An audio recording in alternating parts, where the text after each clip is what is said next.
22 मार्च 2026 रविवारचे बाजारभाव. डाळिंब 120 ते 250 रुपये किलो. कलिंगड 5 ते 15 रुपये किलो. पेरू 20 ते 70 रुपये किलो.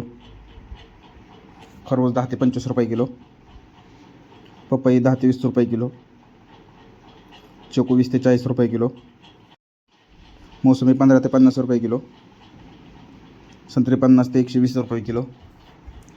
लिंबू 70 ते 100 रुपये किलो. अंजीर 50 ते 200 रुपये किलो. ॲपल 15 ते 25 रुपये किलो. रामफळ 20 ते 70 रुपये किलो. टोमॅटो 6 ते 16 रुपये किलो.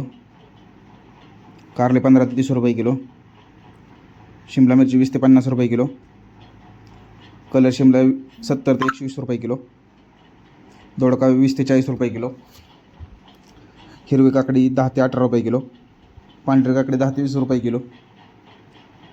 वांगी 15 ते 35 रुपये किलो. जळगावची वांगी 10 ते 20 रुपये किलो. भारताची वांगी 10 ते 20 रुपये किलो. मिरची 30 ते 70 रुपये किलो. दुधी भोपळा 8 ते 15 रुपये किलो.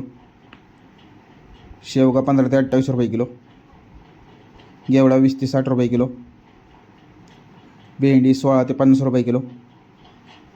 गवार 30 ते 80 रुपये किलो. फ्लावर 6 ते 15 रुपये किलो. कोबी 3 ते 8 रुपये किलो. बीन्स 15 ते 30 रुपये किलो. चवळी 10 ते 22 रुपये किलो. भुईमुगाची शेंग 35 ते 60 रुपये किलो. तोंडली 20 ते 40 रुपये किलो. आले 25 ते 45 रुपये किलो. डांगर 8 ते 15 रुपये किलो. कवळा 15 ते 35 रुपये किलो. बीट 6 ते 15 रुपये किलो.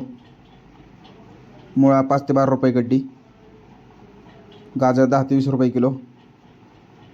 डेमसे 15 ते 35 रुपये किलो. गोसावळी 10 ते 20 रुपये किलो. वाटाणा 20 ते 50 रुपये किलो. कांद्याची पात 4 ते 7 रुपये. मेथी 5 ते 10 रुपये प्रति जोडी. पालक 5 ते 12 रुपये प्रति जोडी. कोथिंबीर 3 ते 10 रुपये प्रति जोडी. शेपू 5 ते 10 रुपये प्रति जोडी. कांद्याचे बाजारभाव 5 ते 13 रुपये किलो कांदा. भगवा झेंडू 15 ते 50 रुपये किलो. पिवळा झेंडू 20 ते 40 रुपये किलो. तुकडा गुलाब 30 ते 90 रुपये किलो. स्वीटकॉर्न 5 ते 10 रुपये किलो. राजमा 15 ते 40 रुपये किलो. आंबा 700 ते 900 रुपये डझन. बटाटा 5 ते 14 रुपये किलो. लसूण 35 ते 130 रुपये किलो. अशाच प्रकारचे गुलटेकडी मार्केटचे बाजारभाव जाणून घेण्यासाठी चॅनलला सबस्क्राईब करा, लाईक करा आणि शेअर करा.